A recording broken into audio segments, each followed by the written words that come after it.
तो भारतीय बाजारों के लिए गुरुवार का सत्र आज थोड़ा सा चॉपी रहा, थोड़ा सा फ्लैट रहा, थोड़ा सा उतार चढ़ाव भरा रहा और थोड़ा सा लाल निशान में जाके बंद होता हुआ दिखाई पड़ा। लेकिन फिर भी आज ब्रॉडर मार्केट्स के अंदर खरीदारी थी, उतनी नहीं थी लेकिन फिर भी खरीदारी देखने को मिल रही थी। तो सेंसेक्स निफ्टी में तो आज लाल निशान आपको दिखाई पड़ेगा, लेकिन एडवांस डिक्लाइन के लिहाज से देखा जाए तो करीब करीब 1066 1070 शेयर ऐसे थे जो कि तेजी में कामकाज कर रहे थे और रफली उसके सामने करीब करीब 1300 1350 या फिर कह लीजिए 14 शेयर ऐसे थे जो कि बिकवाली में कामकाज कर रहे थे। तो 45-55 के रेशियो में एडवांस डिक्लाइन कामकाज करता हुआ दिखाई पड़ा। ये इंडेक्स आपके सामने, सेंसेक्स करीब 1/4% के आसपास की बिकवाली के साथ आज बंद होता हुआ दिखाई पड़ा। निफ्टी करीब करीब 1/4% या आधा % के आसपास की बिकवाली के साथ बंद हुआ।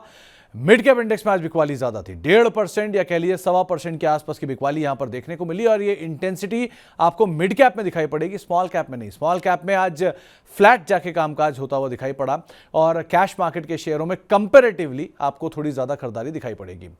आईटी इंडेक्स आज हरे निशान में रहा, 1/4% के आसपास की बढ़त। कॉग्निजेंट के नंबर्स आए और नंबर्स का इंपैक्ट आज ब्रॉडर मार्केट्स में देखने को मिला। फ्रंट लाइन के जो दोनों हैवी वेट थे वो तो नहीं, लेकिन हाँ इन्फोसिस आज कुछ हद तक चलता हुआ दिखाई पड़ा।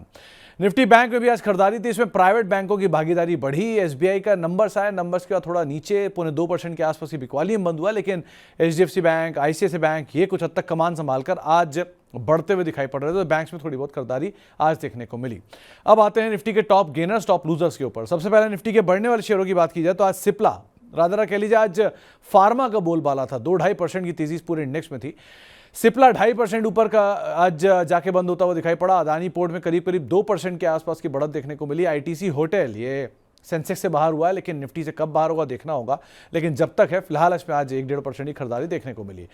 डॉक्टर रेड्डी करीब करीब 1% की बढ़त के साथ आज बंद होता हुआ दिखाई पड़ा। निफ्टी के टॉप गेनर्स में इन चारों का नाम शुमार था। गिरने वाले शेयरों की अगर बात की जाए तो आज निफ्टी के गिरने वाले शेयरों में ट्रेंड सबसे ऊपर। नंबर्स आए, नंबर्स की वीकनेस का इंपैक्ट और साथ ही साथ महंगे वैल्यूएशन, ये एक और बड़ी वजह है जिसके दम पर यहां बिकवाली देखने को मिली। बीईएल दूसरा नाम है। इंटरेस्टिंग है, ये दोनों ही निफ्टी का हिस्सा हाल में बने हैं और दोनों में ही बिकवाली देखने को मिल रही है।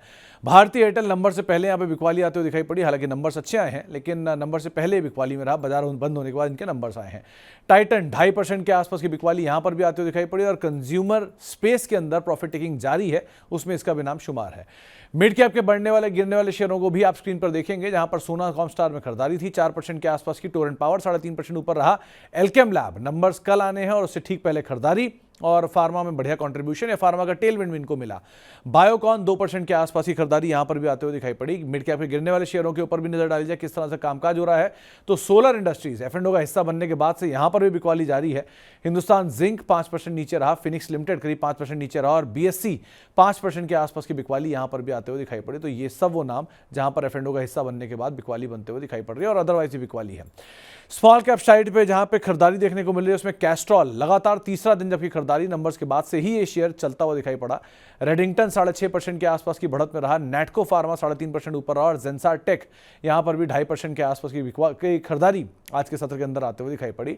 स्मॉल कैप के गिरने वाले शेयरों को भी एक एक करके आप देख लीजिए, जहां पे ज्योति लैब में बिकवाली थी 4% की। सिग्नेचर ग्लोबल 3.5% नीचे रहा।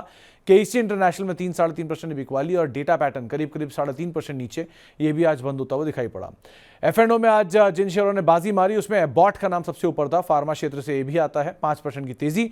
सोना कॉमस्टार 4% ऊपर, टोरेंट पावर 3.5% ऊपर और फार्मा का एक और नाम जो कि जाइडस लाइफ 3% के आसपास की खरीदारी यहां पर भी आते हुए दिखाई पड़ी। तो लार्ज कैप में, मिड कैप में, स्मॉल कैप में, एफ&ओ गेनर में, सब में आपको एक ना एक फार्मा नाम दिखाई पड़ेगा। एफ&ओ के सबसे ज्यादा गिरने वाले शेयरों में आज ट्रेंड का नाम शुमार था नंबर्स के बाद। सोलर इंडस्ट्रीज दूसरा नाम, लोधा तीसरा नाम और फिनिक्स चौथा नाम, जिसमें से 4 में से 3 नाम हाल ही के एफ&ओ के शामिल हुए शेयर हैं और उनमें बिकवाली देखने को मिली और ट्रेंड 8-8% नीचे रहा। खबरों में चले आज आजाद इंजीनियरिंग, ऑर्डर आया कंपनी को रॉल्स रॉयस जर्मनी से और उसका इंपैक्ट है 3% ऊपर। एनवायरो इंफ्रा नंबर्स आए, नंबर्स का एक बढ़िया इंपैक्ट रहा। लास्ट आवर में नंबर आया तो शायद ये कल भी होता हुआ दिखाई पड़े। स्विगी 7% नीचे रहा नंबर्स के बाद और केपीएल एक स्ट्रॉन्ग नंबर्स कंपनी ने पोस्ट किया और उसके बाद अपर सर्किट लगा, हो सकता है ये भी कैरी फॉरवर्ड होता हुआ दिखाई पड़े। इसके अलावा अब साल के नए ऊपरी स्तरों पर पहुंचा आज लॉरस लैब, एक और फार्मा का नाम जो कि खरीदारी में रहा और बजाज फाइनेंस जो कि लगातार नए ऊपरी स्तर बनाता हुआ दिखाई पड़ रहा है। 5 लाख करोड़ के ऊपर मार्केट कैप पे सस्टेन कर रहा है। गिरने वाले शेयरों में अगर नजर डाली जाए, साल के नए निचले स्तर बनाए एमआरएफ ने। टायर क्षेत्र की कंपनी तो जेके टायर, अपोलो टायर, एमआरएफ, ये कुछ ऐसे नाम जो कि साल के नए निचले स्तरों के करीब ही कामकाज करते हुए दिखाई पड़ रहे हैं। मुरुगप्पा ग्रुप की मेजर कंपनी ट्यूब इन्वेस्टमेंट साल के नए निचले स्तरों पर और 3M इंडिया ये भी अब साल के नए निचले स्तरों के आसपास कामकाज करता हुआ दिखाई पड़ रहा है। यह रहा आज का पूरा लेखा जोखा। कल के लिए रणनीति क्या हो। कल के लिए आप पहले निफ्टी में खरीदारी करके चलेंगे, ऐसा आशीष बहेती का मानना है। टारगेट रहेंगे 23,850 के और स्टॉप लॉस रखेंगे 23,500 का। तो जानकार कि कल एक बड़ा ट्रिगर है एमपीसी का आउटकम, उसके ऊपर बहुत कुछ डिपेंड करेगा, तो उसको जरूर आधार मानेगा, लेकिन उससे पहले आपके लिए निफ्टी में खरीदारी करके चलने की राय है। निफ्टी बैंक कल और वॉलेटाइल रहेगा क्योंकि वहां पर सबसे सीधा इंपैक्ट आएगा एमपीसी के आउटकम का। तो स्टॉप लॉस 50,200 और टारगेट 50,800 के लिए आप खरीदारी करेंगे, लेकिन अपने स्टॉप लॉसेस और अपने टारगेट्स को स्ट्रिक्टली फॉलो करिएगा। तो कल के लिए सबसे बड़ा इवेंट रहने वाला है आरबीआई की एमपीसी की बैठक। किस तरह का आउटकम आता है, बाजार के जानकार मान रहे हैं कि शायद 25 बेसिस पॉइंट की कटौती होती है तो ये बाजार के लिए बढ़िया रहेगा, लेकिन कटौती की गुंजाइश वैसे कम है। इसके अलावा नंबर्स आने हैं एलआईसी, देश की सबसे बड़ी इंश्योरेंस कंपनी, एमएनएम, इसके नंबर आने हैं Mazagon Dock, NHPC, Oil India, Alkem Lab, Linde India, Fortis Healthcare, ये कुछ बड़े नाम large cap and non mid cap में। इसके अलावा Cholamandalam Finance, Delhivery, First Source Solution, GSPL, Caplin Point, Action Construction, Edelweiss, Balrampur Chini, Shipping Corporation of India, Latent View, ये कुछ और ऐसी कंपनी जिनके नंबर्स आने वाले हैं। तो मिड कैप की भी नंबर्स की एक लंबी सूची की तरफ अब आप स्लोली एंड स्टेडली बढ़ रहे हैं। लेकिन इंपॉर्टेंट क्या है, कल शुक्रवार का दिन है और शनिवार को दिल्ली विधानसभा चुनाव के नतीजे भी आएंगे और वो बाजार की दिशा दशा तय करेंगे सोमवार के लिए। तो बहुत सारी चीजें, बहुत सारी वोलेटिलिटी, बहुत सारे इवेंट जिनके ऊपर आपको आने वाले समय में नजर बना के रखनी होगी।